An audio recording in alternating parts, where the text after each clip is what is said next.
አንገቱን ፍጹም ደፍቶ ቀና እንድል አድርጎኛል። እየቃተተ ሞቶ በሕይወት አቁሞኛል።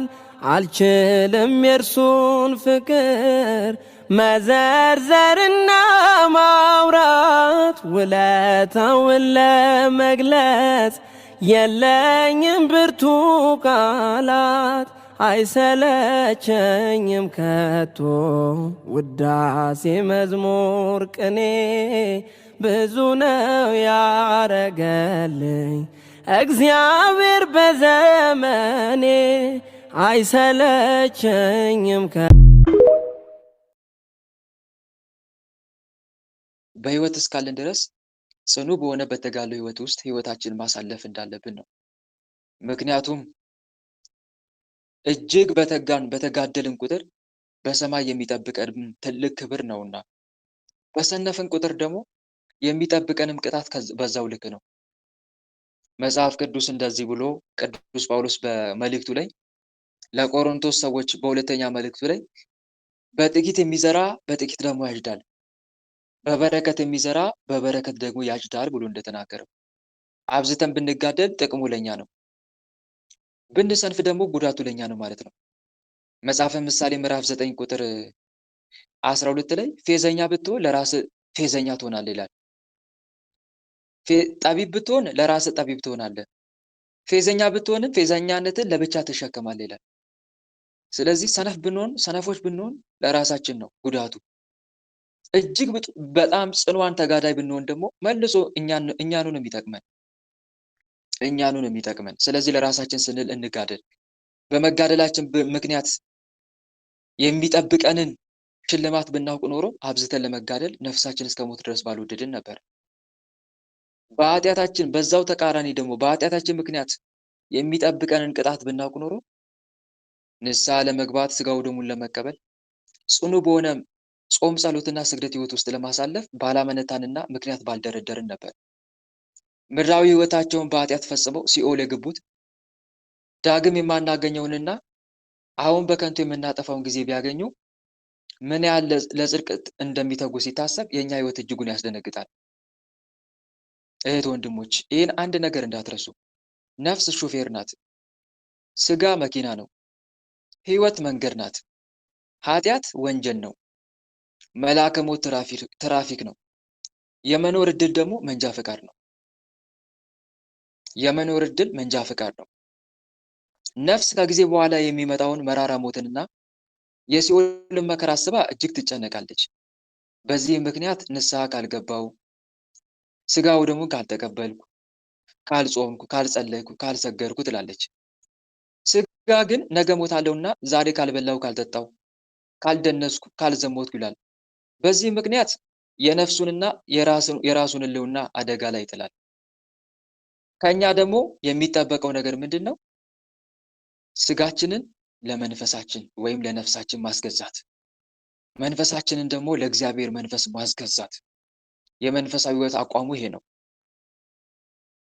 ራሱ ለእግዚአብሔር አሳልፎ የሰጠ ሰው ወይም ጽኑ በሆነ በመንፈሳዊ ህይወት የሚኖር ሰው ህሊናው ገና የኃጢአት ምኞት ሲናፍቅ ይህን ሀሳቡን በመቃወም ስጋው መንፈሱ ደግሞ የእግዚአብሔር መንፈስ እንዲመራው በማድረግ ራሱን አጥብቆ ይገዛል። መንፈሳዊ ሰው ማለት እንዲህ አይነት ሰው ነው።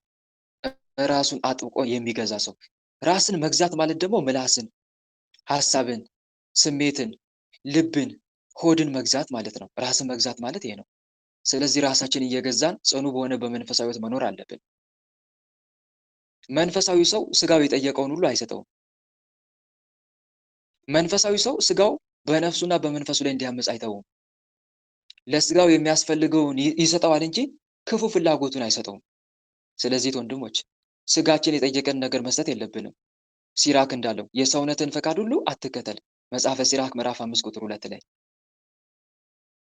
በተመቸ ቦታ ሁሉ የምትሄድ ከሆነ አንተ ሰው ሳትሆን ውሃ ነህ የሚባል አባባል አለ። ወደ ተመቸ ቦታ የምትፈስ ከሆንክ ደስ ስላለን ነገር አይደለም ያንን ነገር ማድረግ አለብን። በዚህ ቦታ ይሄን ነገር ባደርግ እግዚአብሔር ይፈቅደዋል ወይስ አይፈቅደውም እያልን ነው መተግበር ያለብን። የኛ መስቀል እግዚአብሔርን መፍራት ነው። የተሰቀለ ሰው ማንኛውንም የሰውነቱን ክፍል ወደ ፈለገው አቅጣጫ ማንቀሳቀስ አይችልም። ፍላጎታችንና ምኞታችንም መወሰን ያለብን እንደ እግዚአብሔር ትእዛዛት እንጂ ደስ በሚያሰኘን ነገር ላይ አይደለም። ደስ በሚያሰኘን ነገር ላይ ብቻ የምንጓዝ ከሆነ ግን እኛ የስሜቶቻችን ባሪያዎች ነን ማለት ነው። የዲያብሎስና የስሜቶቻችን ባሪያዎች ነን ማለት ነው። ስለዚህ ዓለምን መተው ለፍላጎታችን ሁሉ መሞት መሆን ማወቅ መቻል አለብን። ዓለምን መጥላት ማለት ይሄ ነው። የሰውነትን ፈቃድ አለመከተል፣ ራስን ለእግዚአብሔር ሕግና ትእዛዝ ማስገዛት፣ ራስን ለእግዚአብሔር ሕግና ትእዛዝ ማስገዛት እና አንድ የምንማረው ትምህርት ይሄ ነው ወንድሞች። ራሳችንን ለእግዚአብሔር ሕግና ትእዛዝ አስገዝተን መኖር አለብን እና በተለይ ደግሞ በተጋሉ ላይ ተጋሉ እየጨመርን መሄድ፣ በተጋሉ ላይ ተጋሉ እየጨመርን መንፈሳዊ ሕይወት ነገር ካለን በዛ መንፈሳዊ ሕይወታችን ላይ ደግሞ የበለጠ እያደገ መሄድ መቻል አለብን። የበለጠ እያደገ መሄድ መቻል አለብን። የጀመርከው ነገር ጥሩ ሆኖ ካገኘው ሌላ ሻል ያለ ነገር ደግሞ ሞክር የሚባል አባባል አለ። እውነት ነው። ሌላ ሻል ያለ ነገር መሞከር ማለትም በመንፈሳዊ ሕይወታችን ወደ እግዚአብሔር የምንቀርብበትን መንገድ እያጠነከረ መሄድ መቻል አለብን እንጂ ባለንበት ቦታ ላይ ቆመን መቀጠል የለብንም። ጻድቅ ሰው መንገዱን ያጠነክራል ብሎ ኢዮብ እንደተናገረው ጻድቅ ሰው መንገዱን ያጠነክራል፣ ኃይልንም እየጨመረ ይሄዳል እንዳለው። ስለዚህ ኃይል እየጨመረ መሄድ አለብን እንጂ እየሰነፍን መሄድ የለብንም እና አንድ የምንማረው ትምህርት ይሄ ነው።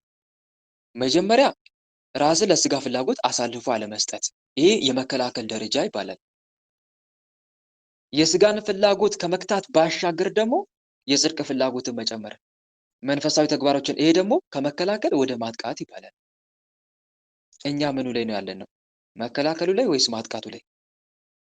መከላከል ማለት የስጋን ፍላጎት ላለመፈጸም መሞከር፣ መጣር፣ በተለይ ኃጢአትን ላለመስራት መጋደል። ቅዱስ ጳውሎስ ከኃጢአት ጋር እየተጋደላችሁ ገና ደምን እስከ ማፍሰስ ድረስ አልተቃወማችሁም እንዳለው ዕብራውያን ምዕራፍ 13 ቁጥር 4 ላይ። መንፈሳዊ ሰው ግን ሁሌ ኃጢአትን እየተከላከለ ብቻ አይደለም የሚኖረው። ይልቁንም በመንፈሳዊት እያደገ ነው የሚሄደው። በመንፈሳዊ ሕይወቱ እያደገ እየጨመረ ከአምላኩ ጋር የሚያስተሳስረው መንገድ እያጠበቀ ነው የሚሄደው። ቅዱስ ጳውሎስ እንደተናገረው ስር ሰዳችሁ ተመላለሱ ነው ያለው።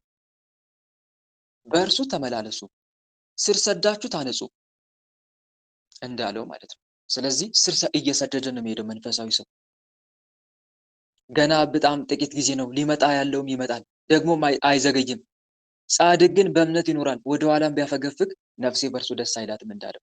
ስለዚህ ወንድሞች ከመከላከል ወደ ማጥቃት፣ ለኃጢአት እምብየው ከማለት ጽድቅን አብዝቶ ወደ መፈጸም መሸጋገር አለብን። ያኔ ነው በመንፈሳዊ ሕይወት አደግን የምንባለው። ንጉሥ ቆስጠንጢኖስ ካረፈ በኋላ ታናሽ የቆስጠንጢኖስ ንጉሥ ከነገሰ በኋላ በአንጾኪያ እንደዚሁም በቁስጥንጥንያ እንዲሁም በሮም አገር በጣም በሚያሳዝን ሁኔታ የክህደት ትምህርት እየተስፋፋ ነበረ።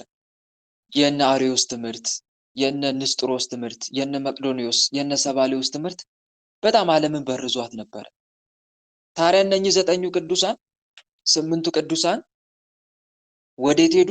ወደ ሮም ሀገር ሄዱና አስደናቂ ታምር እያሳዩ እውነተኛ ሃይማኖት የትኛው እንደሆነች ገለጹላቸው። ከዛ በኋላ ሮምን ካቀኗት በኋላ ወዴት ለመምጣት ፈለጉ? ወደ ኢትዮጵያ። ምክንያቱም ኢትዮጵያ ቅዱሳት መጻሕፍትን ሲመረምሩ ስለ ኢትዮጵያ ብዙ የተነገሩ ነገሮች አሉ። እግዚአብሔር አምላክ ቅድስት ሀገር ኢትዮጵያን እጅግ እንዴት እንደሚወዳት አነበቡ። ተጽፏል። ይህም ትንቢተ አሞጽ ላይ ትንቢተ አሞጽ ምዕራፍ 9 ቁጥር 7 ላይ እግዚአብሔር አምላክ እኛን ኢትዮጵያንን እንዴት እንደሚወደን ሲናገር ለእስራኤላውያን አብነት አድርጎ ነበረ። ምን እያለ? እናንተ የእስራኤል ልጆች ሆይ እናንተ ለኔ እንደ ኢትዮጵያ ልጆች አይደላችሁምን? ይላቸው ነበር። ተመልከቱ። እናንተ ለኔ እንደ ኢትዮጵያ ልጆች አይደላችሁም ወይ? ኢትዮጵያውያንን እንደማየው እኮ ነው እናንተ የማያችሁ። አይገርምም? በሱ ፊት ምን ያክል ሞገስ እንዳለን፣ በሱ ፊት ምን ያክል መወደድ እንዳለን ተመልከቱ። እናንተ ለኔ እንደ ኢትዮጵያ ልጆች አይደላችሁም ወይ? ምን ያክል ይወደናል? ምን ያክል በሱ ፊት ከብረናል ወይም አክብሮናል? አንድ ትንቢተ አሞጽ ላይ እንደዚህ የተጻፈ ቃል አለ ስለኛ። ለአብነት ነው የኔ ያልኳችሁ እንጂ በጣም ብዙ በመቶዎች የሚቆጠሩ መጽሐፍ ቅዱስ ላይ የኢትዮጵያ ስም ተነስቷል። የኢትዮጵያ ስም። ከዚህ በተጨማሪ ትንቢተ ሶፎንያስ ላይም ተጽፏል። ትንቢተ ሶፎንያስ ምዕራፍ 3 ቁጥር 10 እስከ 12 ላይ እንደዚህ ይናገራል እግዚአብሔር አምላክ። በኋለኛው ዘመን ከኢትዮጵያ ብዙ ቅዱሳን እንደሚወጡለት ሲናገር ምን ይላል? ከኢትዮጵያ ወንዞች ማዶ የተበተኑ ሴቶች ልጆቼ ቁርባኔን ያመጡልኛል። ሴቶች ልጆቼ ያለው በቁሙ ሴት ማለቱ አይደለም።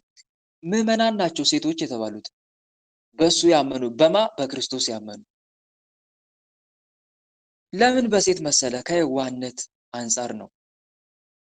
ከኢትዮጵያ ወንዞች ማዶ የተበተኑ ሴቶች ልጆቼ ቁርባኔን ያመጡልኛል። ምን ማለት ነው? ቁርባኔን ያመሰግኑኛል፣ በፍጹም ልባቸው ታምነው በስሜ ተጠምቀው ቁርባኔን ያመጡልኛል። በዚያን ጊዜ እየታበዩ የሚፎክሩትን ከመካከልሽ አወጣለሁ ይላል። እየታበዩ የሚፎክሩት ማለት ልበቀናነት የሌላቸው ክፎች አሉ የሉም? ኢትዮጵያ ውስጥ ሁላችንም ንጹሐን፣ ሁላችንም የዋሆች ነን እንዴ? ወንድሞች እስቲ ንገሩኝ። ጨካኝ የለም? በዛው ልክ አረመኔ የለም? ሰው በላ የለም ኢትዮጵያ ውስጥ? ንገሩኛ። ምን ነው ዝም አላችሁ? አረመኔ ሰው የማይገባው ባጭሩ ጭካኔን የተዋሃደ ነፍሰ ገዳይ። መጽሐፍ ቅዱስ እኮ ይናገራል፣ እንዲህ ይላል፣ ፍርድ ሞልቶባት የነበረ የታመነችይቱ አገር ወይም ከተማ እንዴት ጋለሞታ ሆነ ይችላል? ፍርድ ሞልቶባት የነበረ የታመነችይቱ አገር ምን ነው ጋለሞታ ሆነች? ጽድቅ አድሮባት ነበር፣ አሁን ግን ገዳዮች አሉባት ይላል። አሁን ግን ነፍሰ ገዳዮች አሉባት። ትንቢተ ኢሳይያስ ምዕራፍ 1 ቁጥር 23 ላይ ተመልከቱ። ይቅርታ ምዕራፍ 1 ቁጥር 21 ላይ ፍርድ ሞልቶባት የት ነበረ? ተመልከቱ። አሁን ዛሬ ኢትዮጵያ ውስጥ እንደዚህ አይነት አይደል እየሆነ ያለው? እውነት እኮ ነው። ፍርድ ሞልቶባት ነበረች እኮ ይህች ሀገር፣ ፍርድ ሞልቶባት ነበረ። በማ ጊዜ? በእነ አፄ ናኩቶ ለአብ ጊዜ። በማ ጊዜ? በእነ አፄ ይምርሃነ ጊዜ። በማ ጊዜ? በእነ ቅዱስ ላሊበላ ጊዜ። በእነ ቅዱስ አፄ ገብረ ማርያም ጊዜ። በሌሎች ደጋግ ነገስታት ሁሉ እጅግ ፍርድ ሞልቶባት የነበረች ነበረ። በእነሱ ፊት ፍርድ መጣም የሚባል ነገር የለም። መዋሸት፣ ማስመሰል የሚባል ነገር የለም። በእውነት ከነኚህ ቅዱሳን ቸሩ መድኃኔዓለም ረድኤት በረከታቸውን ያሳትፈን፣ በምልጃቸውም ከኃጢአታችን ያንጻን፣ ከበደላችንም ይጠበን፣ የስሙ ቀዳሽ የመንግስቱ ወራሽ ለመሆን ያብቃን። ልባችንንም ለጽድቅ ስራ ያነሳሳልን፣ ወደ ቀናው ወደ ምሕረት ጎዳናው ይምራን፣ ፍጻሜያችንም ያሳምርልን። አሜን። ወስብሐት ለእግዚአብሔር ወለወላዲቱ ድንግል ወለመስቀሉ ክቡር። ይቆየን።